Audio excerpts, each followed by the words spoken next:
नमस्कार दोस्तों, स्वागत है आपका द न्यूज लॉन्चर के इस यूट्यूब मंच पर।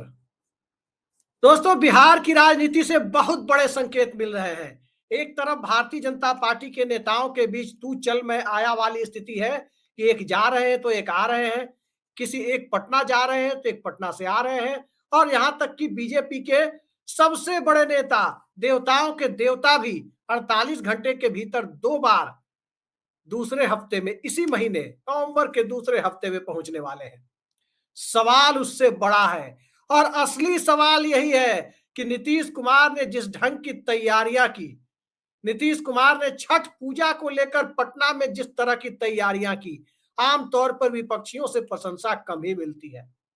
एक जमाने में आपने सुना होगा कि कुंभ मेला की तैयारियों के लिए आजम खान के नेतृत्व में जो तैयारी की गई थी, भारत के बाहर और भारत के अंदर भी विरोधी प्रशंसा करे ना करे, तमाम अंतरराष्ट्रीय संस्थाओं ने उनकी प्रशंसा की थी। ठीक इसी तरह पटना में जब प्रकाश पर्व मनाया गया, तो यहां तक कि प्रकाश सिंह बादल समेत जो भी लोग यहां पर भारत और भारत के बाहर से आए हुए सिख भाई लोग थे, वो सब लोगों ने प्रशंसा की थी। लेकिन विपक्षी दल इस तरह की तैयारियों पर आमतौर पर मुक्त कंठ से प्रशंसा का भाव नहीं दिखाते। लालू यादव ने पटना में छठ की तैयारियों को लेकर जो भी नीतीश कुमार ने इंतजामात किए, गंगा घाट पर खुलकर निरीक्षण भी किया। लालू यादव ने बोट से निरीक्षण किया, तेजस्वी यादव ने, और तेजस्वी यादव के सामने ही नीतीश कुमार के प्रशासन की छठ घाट के लिए जो तैयारियां नीतीश कुमार ने पूजा के लिए कराई, ताकि छठ व्रतियों को दिक्कत ना हो, सब कुछ बहुत अच्छे इंतजामात के बीच संपन्न हो, इस पूरी तैयारी की लालू यादव ने प्रशंसा की। जेपी नड्डा पटना में, खबर अभी ये आ ही रही थी कि जेपी नड्डा नीतीश कुमार से को पूरी तरह से मनाने में कामयाब नहीं हो पाए हैं। एक तरफ बेलागंज के अल्पसंख्यक मतदाताओं ने गांठ बांध ली है, ऐसी खबरें हैं कि वो जन सुराज की तरफ जा सकते हैं, और जन सुराज और प्रशांत किशोर से उनको मोह है, इसलिए नहीं जा सकते, बल्कि इसलिए जा सकते हैं क्योंकि सवर्ण वोटरों को भी उधर खींच सके और नीतीश कुमार को मजबूर कर सके, उन्हें एक बहाना दे सके कि भाजपा का वोट तो हमें मिला नहीं, विधानसभा चुनाव में धोखा हो सकता है, लिहाजा हम सेकुलर गठबंधन की तरफ जाएंगे। ये हालात पैदा करने में बेलागंज के वोटर लगे हुए हैं। जदयू भाजपा के संबंधों के बीच खींचतान की खबरें हैं, खासकर गिरिराज सिंह की यात्रा के बाद, बटोगे तो कटोगे के नैरेटिव के बाद, और इन सब के बीच लालू यादव के द्वारा नीतीश कुमार के प्रशासन द्वारा की गई तैयारियों की मुक्त कंठ से प्रशंसा बहुत कुछ तय करती है, बहुत कुछ इशारे देती है। क्या इशारा दे रही है? इन इशारों को समझने और इसके विश्लेषण के लिए हम सीधे चलते हैं वरिष्ठ पत्रकार और जाने माने राजनीतिक विश्लेषक ऋषि मिश्रा जी के पास। ऋषि जी, बहुत बहुत स्वागत है आपका। मैं तो इन संकेतों को समझ पाने में असफल हूं, आप हमारे दर्शकों को बताइए कि लालू यादव यदि प्रशंसा कर रहे हैं तो इस प्रशंसा के राजनीतिक मायने क्या है? आमतौर पर तो लोग कमियां निकालते हैं कि बड़ी खराब व्यवस्था थी, लोगों को दिक्कत हुई। विपक्षी दल का ये काम ही माना जाता है कमियां निकाले, हम पत्रकारों का काम, विपक्षी दलों का काम। लेकिन लालू यादव ने जिस ढंग से प्रशंसा की है, ऐसा लगता है कि सरकार की आलोचना का काम हम पत्रकारों के जिम्मे अकेले छोड़ दिया है। लोकतंत्र के लिए यह भी शुभ संकेत नहीं है कि विपक्षी दल सरकार के कामकाज की प्रशंसा करें। बिल्कुल अभिषेक जी, देखिए भारतीय राजनीति का एक परंपरा कहिए या उसका ये मतलब क्या शब्द आप उसका उपयोग करना चाहते हैं उसके लिए, कि सरकार में कोई भी पार्टी हो, कितना भी बेहतरीन व्यवस्था, कितना भी बेहतरीन काम करके दिखाए, उसके बावजूद भी आपने देखा होगा कि विपक्ष कुछ न कुछ उसमें से कुछ न कुछ ऑड इवन निकाल ही लेती है कि भाई ये कमियां रही, ये कमियां रही, ये कमियां रही। लेकिन बिहार में नीतीश कुमार और नीतीश कुमार के कामों का प्रशंसा कौन कर रहा है? लालू यादव कर रहे हैं, जो सबसे बड़े, यदि बिहार की राजनीति को देखे तो सबसे बड़े विपक्ष के कोई नेता है तो वो है लालू यादव। यानी विपक्ष के जो कोई कोर मतलब है, यानी इंडिया गठबंधन का कोई मतलब एक बेस है बिहार में, वो है लालू यादव। और लालू यादव नीतीश कुमार के कार्यों का प्रशंसा कर रहे हैं, वो भी कब? जब जेपी नड्डा की एंट्री पटना में होती है। जी इस दो डेवलपमेंट को आप जोड़ के देखिए। जी ये यूं ही दिया गया बयान नहीं है, ये यूं ही छठ पूजा को लेकर बेहतर प्रबंधन से जोड़कर लालू यादव का दिया हुआ गया बयान नहीं है, ये पॉलिटिकल बयान है। जी एक कंफ्यूजन, देखिए ऐसे बयानों से एक कंफ्यूजन जरूर पैदा होती है, खासकर बीजेपी के मतलब बीजेपी के जो टॉप नेता हैं उनके दिमाग में कि ये क्या चल रहा है। मान लीजिए 1 मिनट के लिए मान लीजिए कि लालू यादव और नीतीश कुमार के बीच कुछ नहीं चल रहा है। नीतीश कुमार ने मन बना लिया है कि आगामी चुनाव हम बीजेपी के साथ ही लड़ेंगे, लेकिन तभी एक बड़े विपक्षी नेता का इस प्रकार का बयान आना और नीतीश कुमार के कामों का प्रशंसा करना, खुले दिल से प्रशंसा करना, कहीं न कहीं शक पैदा। ऋषि जी, मैं यहाँ एक सवाल ऐड करता हूँ। लालू यादव की जो प्रकृति रही है, जो प्रवृत्ति रही है, वो हम पत्रकारों का काम अपने हाथ में आमतौर पर ले लेते हैं। वैसे विपक्ष को सरकार के हर काम में खोट निकालना चाहिए, क्योंकि खोट निकालने से ही जो लूप होल्स होते हैं वो ठीक किए जाते हैं। हम पत्रकार ये काम करते हैं और विपक्ष ये काम करता है, चाहे जब जो विपक्ष रहा हो। ये विपक्ष मतलब कोई खास विपक्ष नहीं, जब जो पार्टी विपक्ष में रही हो। लालू यादव इस भूमिका का निर्वाह बहुत खूबी के साथ करते रहे। कभी वो सत्ता पक्ष के, जब उनके विरोधी सत्ता में होते हैं, कभी प्रशंसा कर ही नहीं सकते। एक उदाहरण आपको देता हूं मैं। राजदीप सरदेसाई वरिष्ठ पत्रकार है, वो मीम खूब वायरल होता है। राजदीप सरदेसाई नितिन गडकरी की प्रशंसा करते हुए लालू यादव से पूछते हैं कि गडकरी साहब तो इतने किलोमीटर रोड प्रतिदिन बना रहे हैं। तो लालू यादव बोल रहे हैं, हाँ वो माटी ढो रहे थे वहां पर। वो क्लिप आपने भी देखी होगी, वो माटी ढो रहे थे, उनके पैर में अलकतरा लग रहा था। ये वही लालू यादव है जो नितिन गडकरी के बारे में सीधे सीधे, हमारे दर्शक देख सकते हैं, यहाँ तो कॉपीराइट का मामला आ जाएगा, एक चैनल का क्लिप है, हम नहीं दिखा सकते, लेकिन वो यूट्यूब पर जाके और फेसबुक पर जो चलता रहता है देख सकते हैं छोटे छोटे रील्स में, कि वो माटी ढो रहे थे नितिन गडकरी, उनके पैर में अलकतरा लग रहा था, सड़क वही बना रहे हैं। जहां उल्टा राजदीप सरदेसाई पर वो गुस्सा हो गए थे लालू यादव। वो लालू यादव नीतीश कुमार की प्रशंसा कर रहे हैं, तो एक बात जान लीजिए, प्रशंसा करने में, विरोधियों की प्रशंसा में हिंदुस्तान में सबसे कंजूस कोई राजनेता है तो उनका नाम लालू यादव है। और लालू यादव यदि ये कर रहे हैं तो इसके मायने समझिए। मुझे याद है ऋषि जी, लालू यादव वो नेता है, हम लोग तब स्कूल में पढ़ते थे, करगिल वार के समय अटल बिहारी वाजपेयी की सरकार ने 2 लाख रुपए शहीदों के परिवारों के लिए घोषणा की, अनुग्रह राशि। बिहार के मुख्यमंत्री लालू यादव, पहले राबड़ी देवी की सरकार थी, लालू यादव डिफैक्टो सीएम कहे जाते थे। लालू यादव के पहल पर बिहार ने सबसे पहले 10 लाख रुपए देने की घोषणा की, जो सही, उस जमाने में 10 लाख रुपए बड़ी रकम हुआ करती थी, 99 की बात है। 10 लाख रुपए में आपके मुजफ्फरपुर में 5-6 कट्ठा जमीन लोग खरीद लेते, इतनी बड़ी रकम थी 10 लाख रुपए। आज तो 5 धूर जमीन नहीं मिलेगी 10 लाख में। अब सवाल ये है, केंद्र सरकार को मजबूर होकर करना पड़ा उसको भी 10 लाख, साथ साथ पेट्रोल पंप और गैस एजेंसी के में भी देनी पड़ी उनको। अब ये बताइए, वो लालू यादव नीतीश कुमार की प्रशंसा कर रहे हैं, अनायासी कर रहे हैं, मुंह से निकल गया, अपने बेटे तेजस्वी यादव के सामने में कर रहे हैं, और जेपी नड्डा आए हुए हैं उस वक्त कर रहे हैं। नीतीश कुमार परेशान है उस गठबंधन में, इस बात को लेकर अब कोई इसमें छिपाने वाली या कोई का लाख उस पर पर्दा डालने की कोशिश करे, वैसी बात नहीं है। क्यों कर रहे हैं? देखिए देखिए देखिए लालू यादव कोई बयान देते हैं तो यूं ही बयान नहीं देते। और लालू यादव राजनीति के चाणक्य माने जाते हैं। यदि हिंदुस्तान में 4-5 चाणक्य राजनीति के यदि वर्तमान राजनीतिक माहौल में यदि आप कहें तो उसमें लालू यादव भी है। लालू यादव बहुत इंटेलिजेंट नेता है, कब क्या बयान देना है, कब क्या उस बयान से क्या डेवलपमेंट, पॉलिटिकल डेवलपमेंट होंगे, वो भली भांति जानते हैं। और वो तब जब राजद मुख्य विपक्षी पार्टी है और मुख्य विपक्षी पार्टी के राष्ट्रीय अध्यक्ष अपने घोर विरोधी मुख्यमंत्री नीतीश कुमार के कामों का प्रशंसा कर रहा है, वो भी जब जेपी नड्डा पटना आते हैं। और पटना जेपी नड्डा क्यों आते हैं? आप कहेंगे कि ठीक है, आप कहेंगे कि जेपी नड्डा का बिहार से पुराना नाता है, यहाँ जन्म हुआ, यहीं पढ़े लिखे, यहीं से राजनीति का कगारा सीखे, लेकिन तब कब आए हैं? जब महाराष्ट्र में चुनाव चल रहा है। कब आए हैं? जब झारखंड में चुनाव चल रहा है और महाराष्ट्र झारखंड में स्थिति बीजेपी की उतनी अच्छी नहीं है। तब पटना आने के तुरंत बाद वो शारदा सिन्हा के यहाँ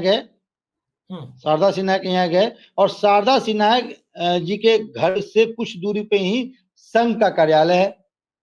पहले वो दोनों डिप्टी सीएम के साथ जाते हैं संघ कार्यालय, फिर कुछ गुफ्तगू होती है, फिर दोनों डिप्टी सीएम को बाहर कर दिया जाता है और किसी एक संघ के बड़े नेता, मैं नाम नहीं लेना चाहूंगा, संघ के एक बड़े नेता के साथ 45 से 50 मिनट उनकी गुफ्तगू होती है। बंद कमरों के बीच में गुफ्तगू होती है और उसके बाद जेपी नड्डा निकलते हैं तो उनके चेहरे पे एक अलग प्रकार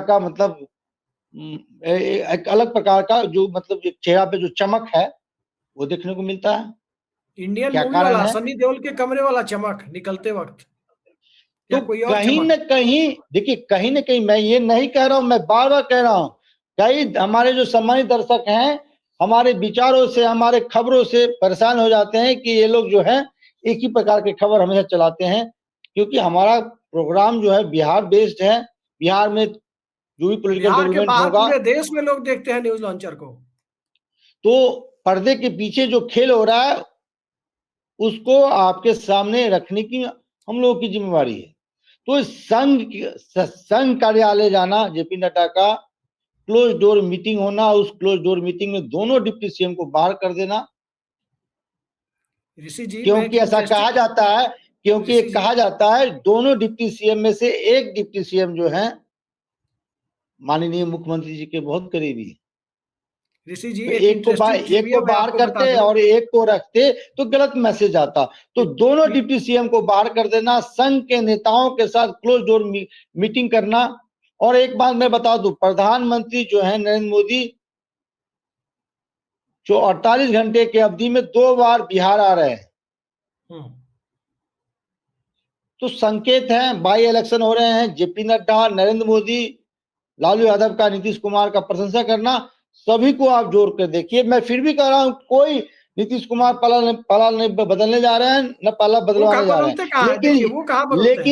लेकिन जो संकेत मिल रहे हैं मैं दर्शकों पर छोड़ता हूं, उसको आप कैसे जोड़ते हैं, कैसे कोऑर्डिनेट। जी, कुछ पूछ रहे थे। ट्रिविया में आपको बता दूं अपने दर्शकों को, आपको तो जानकारी में है ही, खैर लालू यादव ने 9 मार्च 1990 को जब राज्यपाल यूनुस सलीम के सामने जनता दल के विधायक दल के नेता और छपरा के सांसद लालू यादव ने दावा पेश करने जब वो जा रहे थे तो उन्हें भारतीय जनता पार्टी की तरफ से समर्थन की चिट्ठी की दरकार थी, क्योंकि लालू यादव के जनता दल के पास महज 122 विधायक थे और 163 विधायकों से बहुमत का आंकड़ा पूरा होता था। निर्दलीय मिलाकर भी 126-27 थे। भाजपा के पास 40 विधायक थे। उस वक्त पटना के संघ मुख्यालय में जाकर के कैलाशपति मिश्र की उपस्थिति में लालू यादव के समर्थन में भाजपा के विधायक दल की तरफ से समर्थन का पत्र लाने का काम कहा जाता है कि बिहार के मौजूदा मुख्यमंत्री नीतीश कुमार ने किया था और लालू यादव इंतजार कर रहे थे कि उनके छोटे भाई नीतीश कुमार चिट्ठी लेकर के आएंगे, तब वो जाएंगे दावा पेश करने। दावा पेश करने गए और उसके बाद अगले दिन 10 मार्च को पटना में मुख्यमंत्री पद की शपथ उन्होंने ली थी। ये एक फैक्ट है। और उसी संघ मुख्यालय पर जेपी नड्डा जा रहे हैं। क्या जेपी नड्डा भारतीय जनता पार्टी के अंतःपुर की कहानी जानने जा रहे हैं? नीतीश कुमार के साथ संबंधों को बनाए रखना मोदी सरकार के लिए जरूरी है, इसलिए नीतीश कुमार को साथ रख, अगर वो गठबंधन परिवर्तन करते हैं या कराते हैं तो वो होने दिया जाए, या एकला चलो रे की रणनीति पर चला जाए, या किसी तरह से हर नीतीश कुमार की इच्छा का सम्मान करते हुए उन्हें गठबंधन में रखा जाए? क्या करने हो गए थे? देखिए, मुझे जो लगता है कि गिरिराज सिंह के हिंदू स्वाभिमान यात्रा के बाद नीतीश कुमार नाराज हैं। नीतीश कुमार इस बात से भी नाराज हैं कि कई ऐसे उन्होंने डिमांड पूर्व में रखे जिसको केंद्र सरकार ने सीधे से खारिज कर दिया। आपने देखा बिहार को विशेष राज्य का जो दर्जा नीतीश कुमार चाह रहे थे वो केंद्र सरकार ने नहीं दी। एक पैकेज बिहार के लिए दिया गया। और नीतीश कुमार की मजबूरी भी थी, वो भूरी भूरी उस पैकेज का वो स्वागत कर रहे थे, प्रशंसा कर रहे थे। लेकिन कहीं ना कहीं मन में तो ठिस, देखिए जो गंभीर आदमी होता है वो पब्लिक डोमेन में ऐसा मतलब जाहिर नहीं करता है कि हम आपसे गुस्सा में है या हम आपसे नाराज हैं। लेकिन कहीं ना कहीं नीतीश कुमार के मन में होगा, भाई एक छोटा सा मैंने पटना यूनिवर्सिटी को सेंट्रल यूनिवर्सिटी के में कन्वर्ट करने की मांग की, उसको भी आपने नजरअंदाज कर दिया। दूसरी बात, नीतीश कुमार पे ये तोहमत लगती है और लगनी भी चाहिए कि आप सरकार के केंद्र बिंदु है, बिहार में जो सरकार है उसके केंद्र बिंदु है, मुख्यमंत्री हैं, फिर भी गिरिराज सिंह ने आपके मना करने के बावजूद भी वो ये उस प्रकार हिंदू स्वाभिमान यात्रा निकालने में सफल रहे। आप उस यात्रा को रोकने में सफल रहे। अच्छा ऋषि जी एक चीज बताइए, तो थोड़ा जो जो सवाल आपसे 4-5 पूछते ऐसे हैं वो याद डेवलपमेंट। आ गया। ऋषि जी ये कान में लगाने वाला जो ईयरफोन है, ठेपी बोलते हैं बिहार में, ये ठेपी आपकी सफेद हो गई और बाल 2 दिन पहले आपके सफेद दिख रहे थे काले हो गए, ये परिवर्तन कैसे हुआ है? ये बिहार की धरती है, कब क्या हो जाए, कब दोस्त दुश्मन हो जाए, कब काला उजला हो जाए, उजला काला हो जाए, कहा नहीं जा सकता। चलिए अब इसको सवाल को यही छोड़ देते हैं। कब पत्रकार नेता बन जाए, अब कब नेता पत्रकार बन जाए, कहा नहीं जा सकता। चलिए सारी बात जब आप कह रहे थे, एक बात बताइए, महाराष्ट्र से, कर्नाटक से कुछ वरिष्ठ पत्रकार हैं, मैं नाम नहीं लूंगा, वो लोग फोन करके पूछते हैं ये कि क्या है बिहार में। जैसे महाराष्ट्र में देखिए शिंदे गुट और उद्धव ठाकरे एक दूसरे को देखना नहीं चाह रहे हैं। एक ही दल से 2 शाखाएं निकली है, जैसे जदयू और राजद जनता दल से निकले हैं, वैसे ही एक ही दल से वहां शिवसेना के दोनों शाखाएं निकली है, देखना नहीं चाह रहे एक दूसरे को। हर राज्य में यही स्थिति है। लेकिन बिहार में क्या स्थिति है कि नीतीश कुमार को और लालू यादव की प्रशंसा को देख करके अब लग रहा है, आप अगर देखें तो सीधे सीधे लग रहा है, वो आमिर खान की मूवी आपने देखी, इसमें गाना है, मूवी का नाम याद नहीं आ रहा है, तो क्या है, तू पसंद है किसी और की, तुझे चाहता कोई और है। नड्डा जी भी मिल रहे हैं, लालू जी भी प्रशंसा कर रहे हैं। नीतीश राजनीति कुमार के किस तो दिशा में दोनों, जा रही है? नीतीश कुमार के दोनों हाथ में लड्डू है। और लालू यादव भी, देखिए हम एक बेट के लिए कह रहा हूँ, यदि ऐसा कुछ नहीं भी होगा, एक कंफ्यूजन के स्टेटस में तो डाल ही दिया है बीजेपी को कि भाई बीजेपी ये सोच रही होगी लालू यादव की नीतीश कुमार का प्रशंसा क्यों कर रहे हैं। तो ये जो बीजेपी का करती थी, आप देखिए, आपने देखा होगा हरियाणा में शैलजा को लेकर किस प्रकार से जेपी नड्डा से लेकर अमित शाह, नरेंद्र मोदी ने बयान दिया कि भाई शैलजा जी का अपमान हो रहा है। भैया आप शैलजा जी के अपमान से हमें कोई लेना देना नहीं है। आप दलितों में मैसेज देना चाह रहे थे कि देखिए जाटों को तरजीह दिया जा रहा है, दलितों को दरकिनार किया जाता है, और उसका फायदा मिल गया। अब वही वही वही इक्वेशन लालू यादव यहाँ पैदा कर रहे हैं। चाहे नीतीश कुमार के मन में कुछ हो ना हो, लालू यादव से उनकी कोई बातचीत हुआ हो या ना हो, कोई क्वेश्चन बन रहा हो या नहीं हो, लेकिन एक कंफ्यूजन तो डाल दिया कि भाई सबसे राज्य के सबसे नहीं, बड़े आप नेता, कंफ्यूजन की बात विपक्षी करते हैं तो नेता। एक और फैक्ट आपके सामने रखता हूं। बिहार में एक मुख्यमंत्री देखिए की कुर्सी चली गई थी, अगर आपको याद हो, शायद भागवत झा आजाद मुख्यमंत्री थे और गोविंद नारायण सिंह राज्यपाल थे, और राज्यपाल को छठ घाटों के निरीक्षण के लिए बोर्ड का परमिशन नहीं दिया गया था कि वो छठ घाटों का निरीक्षण कर सके। अब तो विधायक और विधायक सवाल लोग ये घूमते है, हैं। सवाल ये है कि आखिर देखिए छठ के समय तेजस्वी यादव को बोर्ड का परमिशन तो नीतीश कुमार के प्रशासन ने दिया होगा, और बिना नीतीश कुमार के पूछे नहीं दिया होगा ये परमिशन कि आप घाट पर बोट लेकर के निरीक्षण करने निकल जाइए। दो ही अब आदमी सवाल ये दिए। उठता है, इसमें लालू यादव प्रशंसा भी कर रहे हैं। देखिए पर्व त्योहार के मौके पे परमिशन लेना पड़ता है, ऐसे ही आप गंगा में बोट लेकर के नहीं निकल सकते, आप जो प्रशासन परमिशन ग्रांट करता है। अब दो ही आदमी दिए होंगे, या तो दीपक बाबू दिए होंगे या सिद्धार्थ दिए होंगे, दोनों प्रिंसिपल सेक्रेटरी हैं सीएम के। बिना नीतीश कुमार की दोनों मर्जी के दिए होंगे, मेरा सवाल नहीं, ये है। नीतीश कुमार से पूछे होंगे। हालांकि यह सिद्धार्थ खुद छठ करते हैं, छठ पूजा करते हैं। नहीं ऋषि जी आप बता दीजिए कि अपने होशोहवास में आपने देखा है कि बिहार में आज के पहले कोई विपक्षी दल का नेता वोट लेकर के उसे परमिशन मिल गई हो और वो घूम रहा हो गंगा में? किसी और साल छठ का उदाहरण बताइए जो इस साल हम देख रहे हैं।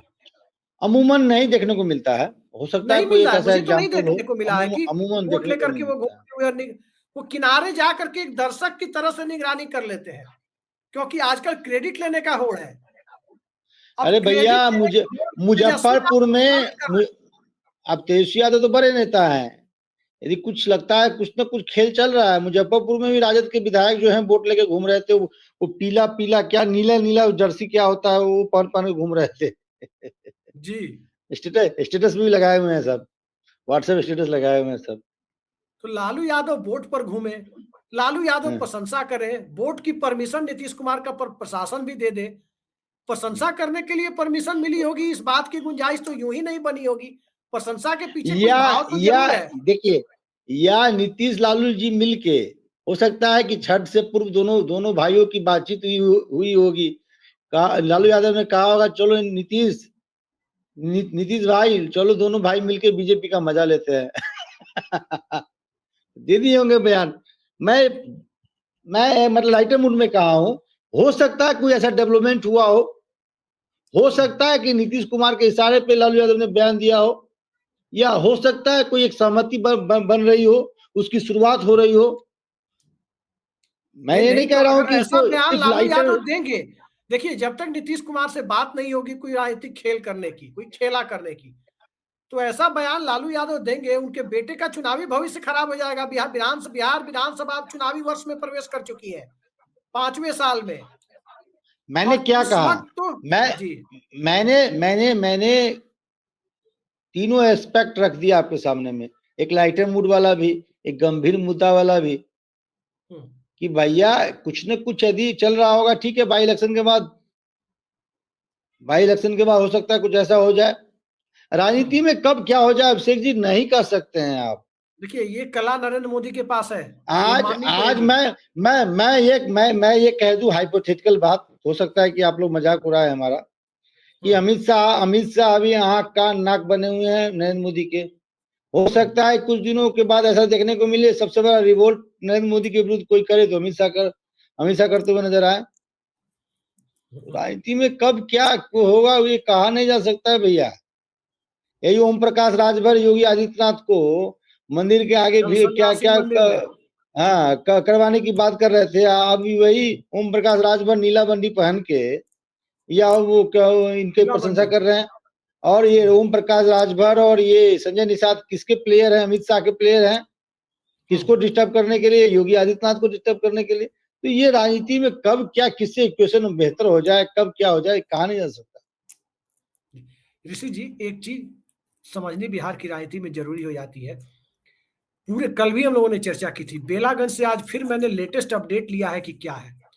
बेलागंज का चुनाव काफी पजलिंग होता जा रहा है, और बेलागंज की चर्चा इसलिए हो रही है, यूपी में 9 सीटों पे चुनाव हो रहा है, कहीं कोई चर्चा नहीं हो रही, तारीख भी बढ़ गई है। वायनाड की लोकसभा सीट पर उपचुनाव हो रहा है, कहीं कोई ज्यादा चर्चा नहीं है। बिहार में भी बाकी 3 सीटें जो बेलागंज के अलावा है, कहाँ कौन राजद आगे है, कहाँ इंडिया अलायंस के बाद एनडीए आगे है, कहाँ प्रशांत किशोर टक्कर दे रहे हैं, कहीं कोई चर्चा नहीं है। बेलागंज को लेकर के सवाल इसलिए है क्योंकि यहाँ कुढ़नी में जो खेल हुआ था आपको याद होगा। कुढ़नी में उधनी नीतीश कुमार के कैंडिडेट चुनाव हार गए थे, तब नीतीश कुमार महागठबंधन में थे, मामूली मतों के अंतर से हार हुई थी।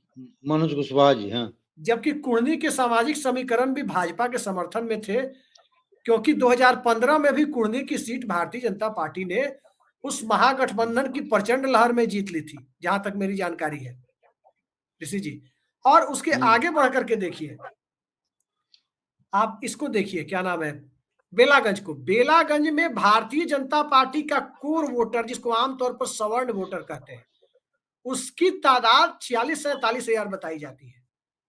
वो वोटर अगर नीतीश कुमार के कैंडिडेट को ना मिले तो जीतना तो छोड़ दीजिए, वो लड़ाई में भी नहीं आ पाएंगे। और अल्पसंख्यक मतदाताओं के बारे में खबर आ रही है कि वो अमजद को वोट नहीं दे रहे, प्रशांत किशोर से उन्हें बहुत मोह है इसलिए नहीं दे रहे। वो इसलिए वोट दे रहे हैं ताकि नीतीश कुमार के कैंडिडेट को से सवर्ण वोटों को खींच दिया जाए, हटा दिया जाए, और सवर्ण अल्पसंख्यक एकता के नाम पर जेडीयू को हरा दिया जाए, ताकि जेडीयू को सद्बुद्धि आए, उनकी नजर में सद्बुद्धि आए, कि वो राजद के साथ जाना श्रेयस्कर है विधानसभा चुनाव के पहले। मैं समझ गया। जी देखिए, एक विद्वान ज्योतिषी ने नीतीश कुमार को लेकर एक भविष्यवाणी की है कि वो पूरे अपने राजनीतिक जीवन में 11 बार मुख्यमंत्री पद की शपथ लेंगे। 9 बार 9 बार शायद ले ले चुके चुके हैं। हैं, 9 बार ले चुके हैं। तो आप समझ जाइए कि हो सकता है 2025 में अल्प अवधि के लिए फिर से शपथ ले, और फिर पूर्णकालिक फिर शपथ 25 में फिर से ले ले। तो ये जो बहुत विद्वान ज्योतिषी ने कहा है। जहां तक कुडरनी बाई इलेक्शन की बात है, आपने बिल्कुल सही कहा। कुशवाहा यादवों का जो रिफ्ट था, जिसके कारण यादव और कुशवाहा का वोट जो है क्लब नहीं हो पाया। हालांकि वहां की जनता ने जिनको जिताया वो बहुत ही कर्तव्यनिष्ठ हैं, 24 घंटे को 72 घंटे में कन्वर्ट करके काम करते हैं। और हमारे जैसे विद्वान हमारे जैसे छोटे पत्रकारों का भी वो फोन नहीं उठाते हैं। अरे आप और विद्वान पत्रकार उनके हैं भाई। नहीं, मैं छोटा सा पत्रकार हूँ। और मैं आपको स्क्रीनशॉट यदि दिखा पाता तो मैं दिखाता दर्शकों को। नहीं, मैंने छोड़ 50 दीजिए। बार फोन किया होगा, लेकिन वह व्यक्ति फोन उठाना मुनासिब नहीं समझा। कॉल बैक करना तो दूर की बात है, और रिस्पॉन्स लेना दूर बात की बात है।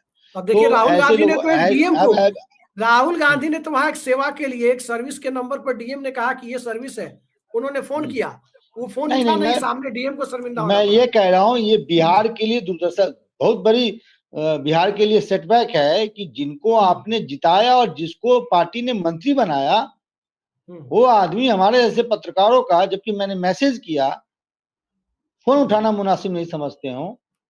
आप समझ जाइए।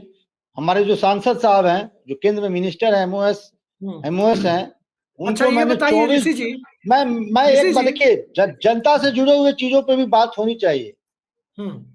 मैंने 24 जुलाई 2024 को अपने काम के लिए नहीं, सामाजिक काम के लिए, जिससे लाखों लोग प्रभावित हैं, high mast light, high mast, आपने ही बताया था कि मास्क नहीं होता, मास्ट होता है। चलिए नंबर भाई अभिषेक जी ने करेक्ट, विद्वान हैं, हमको करेक्ट किए, भैया नहीं नहीं मास्क नहीं, नहीं ऐसा होता नहीं है। है। उन्होंने कहा कि आपने मास्क लिख दिया इसलिए वो मंत्री जी काम नहीं कर रहे हैं। तो बोले चलिए मैं अभी अब क्लियर कर दूं, high mast light, zero mile गोलंबर की हाई मास्ट लाइट, जिससे लाखों लोग प्रभावित पर डे होते हैं। उसके लिए माननीय केंद्रीय मंत्री जो मुजफ्फरपुर से सांसद हैं, निषाद जी, उनको मैंने 24 जुलाई 2024 को लिखा, आज तक वो रिस्पॉन्ड नहीं किए। और उनके अब ऋषि पीए जी को एक मैंने बात कहा, बताइए, लाइटर सुन मोड में लीजिए, पूछ रहा हूँ। आप सुन लीजिए, उनके पीए को मैंने कहा, कहीं से मुझे उनके पीए का नंबर मिला, तो मैंने कहा कि भैया ये समस्या है, मैं आपके संज्ञान में लाता हूँ, मंत्री जी के संज्ञान में लाइएगा। मंत्री जी तो हमारे ऐसे लोगों का फोन उठाते नहीं है। तो कहते नहीं, लिखित में दीजिए और ऑफिस में एंट्री करवाइए। हम बोले भैया ये आपका दायित्व है, आप उस पॉइंट से, शहर के पॉइंट से सैकड़ों बार गुजरते होंगे, फिर भी मैं आपके संज्ञान में ला रहा हूं तो लिखित में दूं, एंट्री कराऊं, ये कौन सा मतलब ये तरीका है। तो ऋषि जी आप एक बात समझ बताइए, सकते हैं कि जिनको आप मैंडेट देते हैं, आपको जनता से जुड़े हुए मुद्दों पे काम करना है, उसमें तो आप ऋषि जी असफल एक बात होते हैं। बताइए, थोड़ा लाइटर जी मोड में पूछ रहे हैं। ऋषि जी एक बात बताइए, मंत्री जी हैं भाजपा कोटे के, गुप्ता जी हैं, पत्रकार जी हैं, मिश्रा जी हैं, और गुप्ता जी और मिश्रा जी ये भारतीय जनता पार्टी के समीकरण के दो सबसे बड़े पिलर होते हैं, दाया और बाया हाथ कहे जाते हैं गुप्ता जी। एक तो मध्य प्रदेश के नेताजी बोले थे कि ब्राह्मण और बनिया जो है, एक जेब में ब्राह्मण एक जेब में बनिया रहते नहीं, हैं देखिए, बीजेपी। आप अब थोड़ा सुन सवाल लीजिए ये है, अभिषेक जी। ये मिश्रा जी का फोन गुप्ता जी ना उठाए मंत्री जी, ये भारतीय जनता नहीं, पार्टी को सबसे ज्यादा चोट पहुंचा रहे हैं। बिल्कुल लाइटर मूड में आपने कहा। मैं लेकिन भाजपा में अच्छे नेता भी हैं। खुद अमित शाह जी को कोई भी पत्रकार यदि मैसेज करे, जी वो तुरंत रिस्पॉन्ड करते हैं। आप जी उनके कामों का लाख आलोचना कीजिए, लेकिन वो तुरंत रिस्पॉन्ड करते हैं। नंबर 1। नंबर 2, भूपेंद्र यादव को मैसेज कीजिए, वो आदमी तुरंत जवाब भेजता है। और जब भूपेंद्र यादव, अमित शाह जैसे बड़े नेता जिनके पास बहुत बड़ी जिम्मेवारी है, वो रिस्पॉन्ड करते हैं, तो केदार गुप्ता कौन से बड़े नेता उनके सामने में? ये जो मुजफ्फरपुर के सांसद है, जो एमओएस हैं, जी। तो आप समझ सकते हैं कि किन लोगों को आपने मतलब जिम्मेवारी दे रखा है। नहीं, बिल्कुल सही कह जी रहे हैं आप, परिस्थिति विकट है। यहां तक कि बिहार के मुख्यमंत्री नीतीश कुमार के आप सीएम हाउस में फोन करें तो शाम तक कॉल बैक आ ही जाता है, अगर उस दिन नहीं आया तो अगले दिन कॉल बैक आ जाता है, ये एक बात तो माननी पड़ेगी। लेकिन इस मामले में उन्हीं के मंत्री उनको फॉलो नहीं करते हैं, ये बड़ा आश्चर्य है। आखिरी सवाल जानते पर हैं, ऋषि जी हम आ रहे हैं। जी जानते मैं एक नेता का नाम जरूर लेना चाहूंगा, अब इस दुनिया में नहीं रहे। ये खूबी विलासराव देशमुख की थी। यदि आप उनको कॉल करते, यदि कॉल आपका पिक नहीं करते तो वो कॉल बैक करते खुद, न कि उनका उद्धव पीए। ठाकरे में है। यही यही खूबी डॉक्टर सीपी जोशी में है। ठाकरे साहब से हमारी कोई बातचीत नहीं है, ना मुलाकात है, लेकिन यही डॉक्टर सीपी, राजस्थान के डॉक्टर सीपी जोशी का है। वो व्यक्ति खुद फोन करता है आपको, हमें मुझे नंबर भी याद है, 9829 करके उनका नंबर है। अरे छोड़िए, वो खुद नंबर मत बोलिए। नहीं, पूरा नंबर नहीं बता रहा हूँ मैं, 9829 करके उनका नंबर है। वो आदमी खुद कॉल बैक करता। बताइए, रितेश देशमुख के पिताजी इतने बड़े सेलिब्रिटी आपका फोन उठा लेते हैं, केदार गुप्ता फोन नहीं उठाते, ये बड़ा आश्चर्य है। ऋषि जी, अब चलिए, बड़ी दुर्भाग्य है आखिरी सवाल मुजफ्फरपुर पर हम का। आ रहे हैं। फोन आपका नहीं उठाते हैं, लेकिन नड्डा जी से नीतीश कुमार मुलाकात तो कर ही ले। नीतीश कुमार मुलाकात सबसे करते हैं, और मुलाकात करने के बाद पता नहीं कब कहाँ चले जाए, जाते वो नहीं है, कब किसको बुला ले घर में, ये पता नहीं चलता। क्योंकि एक तरफ राष्ट्रीय जनता दल, एक तराजू में भारतीय जनता पार्टी, और तराजू ऐसे पकड़े हुए हैं नीतीश कुमार। तो जब तराजू नीतीश कुमार ऐसे पकड़े हुए हैं, तो उस तराजू के पलड़े को क्या लालू यादव ने भांप लिया है? एक लाइन में ऋषि जी बताइए कि नीतीश कुमार के इशारे पर लालू यादव ने बयान दिया है, या लालू यादव ने नीतीश देखिए, कुमार को ये कहा होगा कि ये बयान हम देने जा रहे हैं, थोड़ा हिंट दे देना जरूरी है, क्योंकि 15-20 दिन में तो जो होगा वो होगा ही, हिंट पहले दे देना चाहिए। जमीयत की देखिए बैठक के अभिषेक दिन जो होगा वो तो होगा ही उसके बाद। अभिषेक जी, आपने देखा है कि बहुत से ऐसे विषय हैं जिसको लेकर जेडीयू बीजेपी का मतांतर है। सिर्फ जेडीयू बीजेपी का नहीं, साउथ में चले जाइए तो टीडीपी लेकिन से भी राजद है। के साथ तो किसी और विषय पर मतांतर नहीं है उनका। हर विषय में मतांतर है, फिर प्रशंसा कर रहे हो। मतलब वर्तमान सिनेरियो में, मतलब सरकार और पोजीशन के हिसाब से कह रहे हैं, विचारधारा में तो कोई मतांतर नहीं है। ठीक है, बिल्कुल जी। सही कहा आपने। लेकिन आप थोड़ा मेरी बात ध्यान से सुनिएगा। जी। नीतीश कुमार राजनीति के, अपने राजनीतिक जीवन के अंतिम पीरियड में, ये आप भी मानते हैं, हम भी मानते हैं, जो उम्र का पड़ाव है। ठीक है, बीजेपी ये चाहती है कि अब अपने बलबूते, यानी अपने बलबूते बिहार में बीजेपी को सत्ता में लाए, बीजेपी का कोई कार्यकर्ता सीएम। लेकिन इस शॉर्ट पीरियड के लिए, जिस पीरियड में नीतीश कुमार प्रासंगिक रहना चाहते हैं, यानी 2025 से 2030 के बीच में, और उस पीरियड के लिए नीतीश कुमार को गुडफिल में बीजेपी रखना चाहती है। लेकिन पर्दे के पीछे बीजेपी भी तैयारी शुरू कर दी है। संघ के नेताओं से ऐसे ही मुलाकात जेपी नड्डा ने नहीं किया है। गिरिराज सिंह ऐसे ही मतलब यात्रा पे नहीं गए हैं, ऐसे ही प्रदीप सिंह बयान नहीं दिए हैं। और प्रदीप सिंह बयान दिए हैं, एक तरफ बीजेपी के प्रदेश अध्यक्ष कहते हैं पार्टी से इसका कोई लेना देना नहीं है, दूसरी तरफ आप कोई कार्रवाई नहीं करते हैं। और ऋषि जी, बीजेपी के तमाम विधायक पदाधिकारी उस यात्रा में शामिल होते हैं। एक तब देख लीजिए, समझ लीजिए आप इसको। प्रदेश अध्यक्ष जायसवाल जी कहते हैं कि इससे पार्टी का कोई लेना देना नहीं है, और पूरा प्रबंधन पार्टी के कार्यकर्ता से लेकर पार्टी के विधायक इस यात्रा को कोऑर्डिनेट कर रहे होते हैं। तो ये है कि एक तरफ नीतीश कुमार को गुड फील कराना है कि भैया आप ही हमारे गार्जियन हैं, दूसरी तरफ गार्जियन बदलने का भी खेल पर्दे के पीछे चल रहा है, क्योंकि अपने बलबूते बिहार में सरकार बनानी। बिल्कुल सही कहा ऋषि जी आपने। और ये बात जब पर्दे के पीछे की खेल पर आकर रुक जाती है, तो बिहार क्या, पूरे देश की राजनीति में ऐसा लगता है कि पर्दे के आगे जो जनता के बीच खेल होता है, उसमें नीतीश कुमार चाहे जितने कमजोर हो या जितने मजबूत हो, पर्दे के पीछे के खेल में अभी नीतीश कुमार के मुकाबले इस देश में शायद ही कोई नेता खड़ा हो पाएगा। पर्दे के पीछे के खेल के बूते ही नीतीश कुमार अब तक 9 बार शपथ ले चुके हैं। ये पर्दे के पीछे का खेल ही है कि नीतीश कुमार 6 बार संसद भी जा चुके हैं। और पर्दे के पीछे का खेल ही है कि 1985 में पहली बार विधायक बने और 2025 आ रहा है। 40 साल नॉट आउट राजनीतिक पारी खेल रहे हैं। और ये पर्दे के पीछे का खेल ही है कि 2004 के लोकसभा चुनाव के बाद कभी कोई चुनाव नीतीश कुमार ने नहीं लड़ा और लगातार सत्ता में बने हुए। तो पर्दे के पीछे के खेल में जेपी नड्डा भले ही पर्दे के आगे दिखने की कोशिश किए हो मुस्कुराते हुए, लेकिन पर्दे के पीछे के खेल में नीतीश कुमार ने क्या लालू यादव से बयान दिलवाया है, या लालू यादव ने नीतीश कुमार की सहमति लेकर खुद बयान दिया है?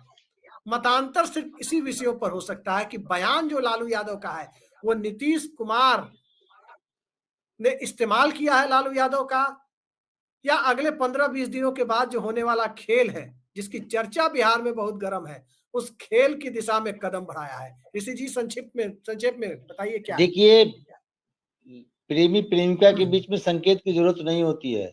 मैं एग्जाम्पल देता हूँ, कोई इशारा नहीं करता, प्रेमी प्रेमिका का भाव समझ जाता है, समझ जाती। वही नीतीश कुमार और लालू यादव का बॉन्डिंग है, एक ही विचारधारा, एक ही समाजवादी पृष्ठभूमि से आते हैं। तो ये जरूरी नहीं है कि उनकी बातचीत हुई होगी, दूसरे के वो भावना समझ गए होंगे, कौन दोस्त को क्या जरूरत है अभी। समझ रहे हैं मेरी बात की? नहीं समझ रहे हैं जी। दूसरी तरफ मैं ये भी नीतीश कुमार को सावधान करना चाहता हूं, सतर्क हो जाइए, नहीं तो कुछ दिनों के बाद ये गाना आपको गाना न पड़े, मुझे अपनों ने लूटा गैरों में कहाँ दम था, और किश्ती वहीं डूबी जहां पानी कम था। तो जेडीयू में भी ऐसे कुछ लोग हैं, सतर्क हो जाए। चलिए जहां पानी कम था वहां बात की बात है, लेकिन जहां पानी बहुत था गंगा में, वहां नीतीश कुमार को प्रशंसा मिल रही है, जहां से उन्हें उम्मीद नहीं थी, या पर्दे के पीछे की जो उम्मीद थी वो पर्दे के बाहर सामने आकर के प्रशंसा मिल रही है। देखते जाइए, खेल पटाक्षेप की तरफ आगे बढ़ रहा है। पटाक्षेप का मुहूर्त नीतीश कुमार की मर्जी से निकाला जाता है या नीतीश कुमार की परिस्थितियों की मर्जी से निकाला जाता है?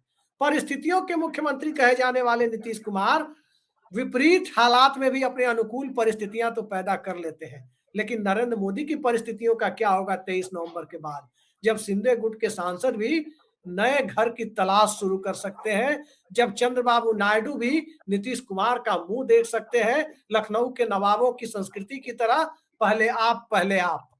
तो इस पहले आप की संस्कृति में हैदराबाद पहले फैसला लेगा, आंध्र प्रदेश पहले फैसला लेगा, या बिहार पहले फैसला लेगा, ये देखा जाना है। आज की इस बेहद सार्थक चर्चा में जुड़ने के लिए, सारी परतों को उधेड़ कर रख देने के लिए ऋषि मिश्रा जी बहुत बहुत धन्यवाद आपका। नमस्कार।